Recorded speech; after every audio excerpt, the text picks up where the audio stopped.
peristiwa Yesus bersama murid-muridnya ada di Galilea, ia berkata kepada mereka, "Anak manusia akan diserahkan ke dalam tangan manusia. Mereka akan membunuh dia, tapi pada hari ketiga ia akan dibangkitkan." Maka hati para murid itu pun sedih sekali. Ketika Yesus dan para muridnya tiba di Kapernaum, datanglah seorang pemungut pajak bait Allah kepada Petrus dan berkata, "Apakah gurumu tidak membayar pajak 2 dirham?" Jawab Petrus, "Memang membayar." Ketika Petrus masuk rumah, Yesus mendahuluinya dengan pertanyaan, "Bagaimana pendapatmu, Simon? Dari siapa raja-raja di dunia ini memungut bea dan pajak? Dari rakyatnya atau dari orang asing?" Jawab Petrus, "Dari orang asing." Maka kata Yesus kepadanya, "Jadi bebaslah rakyatnya. Tetapi agar kita jangan menjadi batu sandungan bagi mereka, pergilah memancing ke danau, dan ikan pertama yang kau pancing, tangkaplah dan bukalah mulutnya.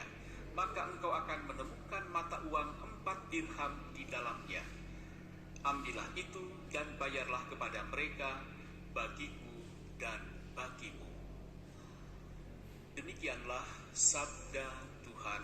Syukur kepada Allah. Saudari-saudaraku yang terkasih, dalam bacaan pertama kita mendengar panggilan Allah kepada umatnya untuk mengasihinya dengan segenap hati, jiwa, dan kekuatan. Allah mengingatkan kita tentang perjalanan panjang umat Israel melintasi gurun, mengalami anugerah dan disiplin darinya. Allah mengajarkan tentang pentingnya sebuah ketaatan, kerendahan hati, dan hidup di dalam perintah-perintahnya. Setiap langkah yang diambil oleh umatnya haruslah tercermin dari cinta dan penghormatan terhadap Allah. Sementara dalam Injil hari ini, Yesus berbicara kepada para muridnya tentang penderitaan yang akan ia alami demi keselamatan dunia. Kita melihat kasih-Nya yang tak terbatas ketika ia rela menderita dan mengorbankan dirinya untuk menebus dosa-dosa kita.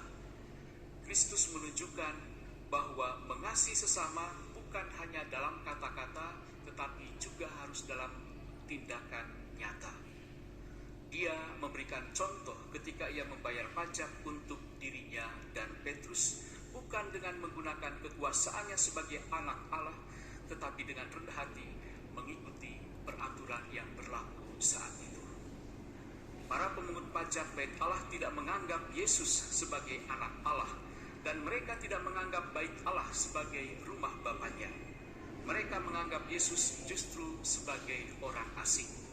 Maka dengan sendirinya Yesus diharuskan untuk membayar pajak. Betapa hancurnya hati Kristus ketika mendapati dirinya tidak diterima oleh orang-orang yang akan diselamatkannya. Dan betapa seringnya kita pun meninggalkan Kristus, menjadikannya sebagai pribadi yang asing di dalam diri kita, dan kita tidak mau menerima kehadirannya untuk memimpin kita, untuk mengarahkan kita. Kita lebih seringkali menggunakan ego-ego pribadi kita. Hari ini kita memperingati Santo Maximilianus Kolbe. Dia adalah teladan nyata tentang bagaimana mengasihi Allah dan sesama. Ia mengabdikan hidupnya dalam pelayanan kepada Tuhan dan sesama manusia. Ketika ia ditawan oleh tentara Nazi, ia menunjukkan cinta kasih yang luar biasa dengan mengorbankan dirinya untuk menyelamatkan seorang tahanan lain dari hukuman mati. Tindakan ini mencerminkan kasih Kristus yang memberikan hidupnya bagi kita. Melalui teladannya, kita diajak untuk mengatasi egoisme dan memilih cinta kasih dalam tindakan nyata. Mari, saudari-saudara yang terkasih, kita belajar dari Santo Maximilianus Kolbe ini, bagaimana memberikan diri kita dalam kasih yang tulus kepada sesama. Kita diingatkan bahwa kasih adalah dasar dari iman dan tindakan kita sebagai orang percaya. Marilah kita hidup dalam penghormatan terhadap perintah-perintah Allah dan mengikuti jejak Yesus Kristus dalam mengasihi dan melayani sesama. Dengan demikian, kita akan menjadi terang bagi dunia yang